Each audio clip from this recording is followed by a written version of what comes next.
దగుల్ బాజీ ప్రభుత్వం, ఈ సైకో ప్రభుత్వం, ఈ జగన్మోహన్ రెడ్డి ప్రభుత్వం వైసీపీ పార్టీ దగ్గర కొన్ని కోట్ల రూపాయలు, కొన్ని లక్షల కోట్ల రూపాయలు మన ప్రజాధనాన్ని దోచుకున్నారు. రేపొద్దున ఎలక్షన్లు అని చెప్పి మీ అమాయక జనాల దగ్గరికి వచ్చి మీకు 1000 ఇస్తాం, 2000 ఇస్తాం, 5000 ఇస్తాం అని చెప్పి ఆశ పెట్టి మభ్యపెట్టి మళ్లీ ఓట్లు వేయించుకొని ఈ రాష్ట్రాన్ని అధోగతి పాలు చేయడానికి సిద్ధంగా ఉన్నారని చెప్పి ఆ విషయాన్ని తెలుసుకొని పవన్ కళ్యాణ్ గారు ఒక మంచి ఆలోచన చేశారు. ఎందుకంటే ఎక్కడ చూసినా ప్రతిపక్షాలు గొంతు నొక్కాలని చెప్పి జగన్మోహన్ రెడ్డి కుట్రలు పన్నాడు. ఆ కుట్రను ఛేదించడమే పవన్ కళ్యాణ్ గారు లక్ష్యంగా పెట్టుకొని ఈ రోజు తెలుగుదేశం పార్టీతో పొత్తు పెట్టుకోవడం జరిగింది. రేపొద్దున రాబోయే ప్రభుత్వం మన జనసేన తెలుగుదేశం ప్రభుత్వం. రేపొద్దున పవన్ కళ్యాణ్ గారు, చంద్రబాబు నాయుడు గారు మన రాష్ట్రానికి నాయకత్వం వహిస్తారు. వాళ్ళ నాయకత్వంలో మన ప్రజాప్రభుత్వం ఏర్పడబోతుంది. మంచి పరిపాలన అందబోతుంది. మన పిల్లలకి మంచి భవిష్యత్తు అందబోతుంది. మన రైతన్నలకి గిట్టుబాటు ధర దొరుకుతుంది. అలాగే సమయానికి నీరు అందుతుంది. మన ప్రాంతానికి ఏం తక్కువ? ఎందుకు ఇక్కడ పరిశ్రమలు రాకూడదు?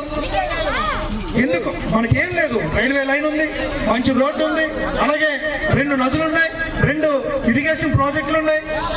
ఇంత నీటి సదుపాయం, ఇంత మౌలిక సదుపాయాలు ఉన్న మన ప్రాంతంలో పరిశ్రమలు రాలేదంటే ఇక్కడి నుంచి వెళ్తున్న ఎమ్మెల్యేలు ఎవరైతే ఉన్నారో వాళ్ళకి చిత్తశుద్ధి లేకపోవడం. నీళ్లున్నాయి కానీ నీళ్లు తీసుకొచ్చే నాదులు లేడు. మనం అలాంటి వ్యక్తులు కోటేయాలి కదా. ఈ సమస్యను ఎవరైనా గుర్తించారా? ఇన్నాళ్ళ జనసేన పార్టీ గుర్తించింది. మీకు మౌలిక సదుపాయాలు లేవని, మీకు నీళ్లు లేవని. అది మీరు ఒకసారి ఆలోచించాలి. ప్రతి ఒక్క బిడ్డ తనకు భవిష్యత్తు కోసం ఆలోచిస్తున్న పవన్ కళ్యాణ్ గారి కోసం మనందరూ కూడా ఆశీర్వదించాలి, ఆయన అభిమానించాలని చెప్పి మీ అందరినీ కోరుకుంటున్నాం. ఇంకోటి, జగన్మోహన్ రెడ్డి గారు సిద్ధం సిద్ధం అంటున్నాడు. మరి ఏం ఒరగబెట్టాడేనో, ఏం వెలగబెట్టాడేనో అతను సిద్ధం అంటున్నాడో మీ అందరూ ఒకసారి అర్థం చేసుకోవాలి. ఇప్పుడు ఎలక్షన్స్ వచ్చేస్తున్నాయి. మీ ఊర్లోనే కొంతమంది పెద్ద మనుషులు ఎలక్షన్ల ముందు ఇంకో 2 నెలలు 3 నెలలు ఉందనగా ఇప్పుడు రెడీ అయిపోతారు. పాత ఇనుప బీరువాలో ఉన్న తెల్ల చొక్కాలన్నీ తీసేస్తారు, గింజి పెట్టేసి బాగా ఇస్త్రీ పెట్టేసి ఇప్పుడు రెడీ అయిపోతారు. రోడ్ల మీదకి వచ్చేస్తారు. ఒరే తమ్ముడో, ఒరే అన్నయ్య, ఒరే తెల్లుడో, ఒరే తల్లి, ఒరే పిన్ని, వాళ్ళ అక్క అనుకొని మీ దగ్గరికి వస్తారు. వచ్చి నాన్న కలబలు మాటలు చెప్తారు. మన ఎమ్మెల్యే జోగారావు మన కోసం ఉన్నాడు, మనకు 1 లక్ష రూపాయలు పంపించాడు, మన ఇంటికి 2000 వస్తుంది, 3000 వస్తుంది, ఇక్కడి నుంచి రోజు మనకు 1 క్వార్టర్ వస్తుంది, మనం తాగేద్దాం, తప్పనిసరిగా ఫ్యాన్కే కొట్టేసేద్దామని మీకు మాయ మాటలు చెప్పడానికి రెడీగా ఉన్నారు. మీ అందరూ మళ్ళీ నమ్ముతారా? మీరు అనుకోవచ్చు, మీరు కూడా తెల్ల చొక్కాలు వేసుకొని ఇప్పుడు వచ్చి మాట్లాడుతున్నారు కదండి అని. మేము అందరం కూడా ఇక్కడ కూర్చున్న ప్రతి ఒక్కరు కూడా మా ఉద్యోగాలు, మా వ్యాపారాలు చేసుకుంటూ ప్రజా జీవితాలు బతుకుతున్నాం. మేము ప్రజల తరపున మేము పోరాడుతున్నాం.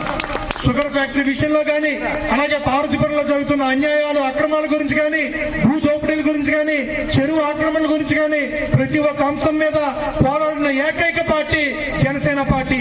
ఈ వైసీపీ పార్టీ కొమ్ములిరిచిన పార్టీ జనసేన పార్టీ.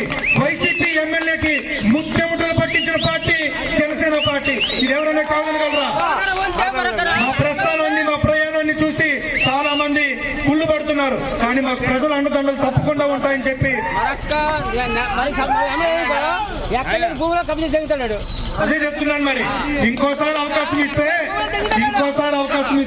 నిరుద్యోగులు చేసేస్తాం. ఇంకోసారి అవకాశం ఇస్తే జగన్మోహన్ రెడ్డి వాళ్ళ ఎమ్మెల్యేలు అందరూ కలిసి మనల్ని నిలువు దోపిడీ చేసేస్తారు. ఇది ప్రతి ఒక్కళ్ళు కూడా అర్థం చేసుకోవాలని కోరుకుంటున్నాం. అమ్మా, మిమ్మల్ని అడుగుతున్నాం, ఆడపిల్లలుగా మీరు ఆలోచించాలి.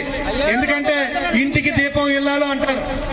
మరి ఈరోజు ఈ సమాజాన్ని మార్చాలంటే మీరే నడుం బిగించాలి. పవన్ కళ్యాణ్ గారు ఎంత మంచి కార్యక్రమాలు చేస్తున్నారో, ఎలా ప్రజల కోసం ఆలోచిస్తున్నారో, ఎలా ఈ పిల్లల భవిష్యత్తు కోసం ఆలోచిస్తున్నారో మీ ప్రతి ఒక్కరు కూడా ఆలోచించండి. మేమందరం కూడా రాజకీయాల్లో ఏ నాయకులు అయిపోదామనో, ఎమ్మెల్యేలు మంత్రులు అయిపోదామనో ఇక్కడికి రాలేదు. మన సమాజాన్ని, మన ప్రాంతాన్ని వెనక్కి నెట్టేస్తున్నారు ఈ ప్రభుత్వాలు, ఈ ఎమ్మెల్యేలు అందరూ కలిసి. మన స్థానిక ఎమ్మెల్యే జోగారావు ఏ రోజైనా అసెంబ్లీలో కూర్చొని మా కృష్ణాపురంకి నీళ్లు లేవని చెప్పి ఏ రోజున అడిగాడా? మా రైతులకి సాగునీరు అందడం లేదని చెప్పి ఏ రోజున అడిగాడా? ఒకవైపు తోటపల్లి, ఇంకోవైపు జంజావతి ప్రాజెక్టులు పెట్టుకుని ఏ రైతుకి కూడా సరైన నీరు అందించలేకపోతున్నాం అని చెప్పి ఏ రోజైనా ముఖ్యమంత్రిని కానీ ప్రభుత్వాన్ని కానీ నిలదీయగలిగాడా? కానీ తన సొంత కాంట్రాక్టులు చేసుకోవడానికి మాత్రం రెడీగా ఉన్నాడు. అలాగే ఎమ్మెల్యే జోగారావు ఇక్కడికి వచ్చిన తర్వాత ఏం పెరిగిందిరా అంటే గుడుంబా పెరిగింది. అవునా? గుడుంబా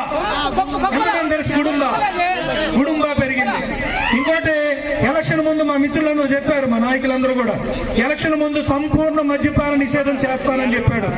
ఆడపిల్లల కోసం, ఆడపిల్లల మాన ప్రాణాలు కాపాడడం కోసం, అలాగే వాళ్ళ కుటుంబాల్లో సంతోషాలు ఉండడం కోసం తప్పనిసరిగా సంపూర్ణ మద్యపాన నిషేధం చేస్తానన్నాడు. అలా చెప్పిన సన్నాసి ప్రభుత్వంలోకి వచ్చిన తర్వాత అదే నీరు కొత్త సీసా, ఒకటే నీరు, అందులో పోసిన వైన్ అంతా కూడా ఒకే కంపెనీ తయారవుతుంది. చౌక బారు ఏమంటారు మద్యం, ఆ మద్యం ఏమో అన్ని సీసాల్లో పోసేసి దాని మద్యం బ్రాండ్లు మార్చేసి మీ అందరినీ కూడా మోసం చేస్తున్నాడు. మీ ఆరోగ్యాలు కూడా పాడు చేసేస్తున్నాడు. అవునా కాదా? అవునా కాదా? ఇది వరకు క్వార్టర్ ఎంత ఉండేది బాబా? 60 రూపాయలు, 70 రూపాయలు, 80 రూపాయలు ఉండేది. ఈ రోజు క్వార్టర్ ఎంత కొంటున్నారు మీరు? క్వార్టర్ మధ్య 200 రూపాయలు కొంటున్నారు. ఇది వరకు మీరు కూలీ చేస్తే 300 రూపాయలు వచ్చేది. 300 రూపాయలు 60-70 రూపాయలు ఖర్చు పెట్టుకొని పాపం కనీసం 200 అయినా తీసుకెళ్లి మీ ఆడదాని చేతిలో పెట్టేవారు. ఈ రోజు 400 వచ్చినా కూడా ఇంటికి తీసుకెళ్ళడానికి 100 రూపాయలు మిగలడం లేదు. అదే మరి మనకు కావాల్సిన ప్రభుత్వం. ఇదే అభివృద్ధి, ఇదే సంక్షేమం. మీరందరూ ఆలోచించాలి. అంటున్నాడు అమ్మఒడి ఇస్తున్నాడు కదా అని చెప్పి, మరి నాన్న బుడ్డి రూపంలో ఇలా మద్యం రూపంలో లాగేస్తుంటే ఇంకెక్కడ మిగులుతుంది మనకు డబ్బు? ఆసరా ఇస్తున్నాడు కదా అంటున్నాడు. ఆసరా ఎక్కడ ఇస్తున్నావు బాబు? నువ్వు పెంచుకుంటూ పోతున్న ఈ పప్పు ఉప్పుల ధరలు ఎవడు భరిస్తాడని అంటున్నావు. చేయుత అంటున్నాడు. చేతిలో ఉన్న చిల్లి గమ కూడా లేకుండా చేసేస్తున్నాడు. ఈ కరెంట్ ఛార్జీలు, బస్ ఛార్జీలు పెంచేసి 2019 ఎన్నికల ముందు ఏమన్నాడు? నేను అధికారంలోకి వస్తే మీరు ఫ్యాన్ గుర్తు కొట్టేసి మమ్మల్ని గెలిపిస్తే కరెంటు ఛార్జీలు పూర్తిగా తగ్గి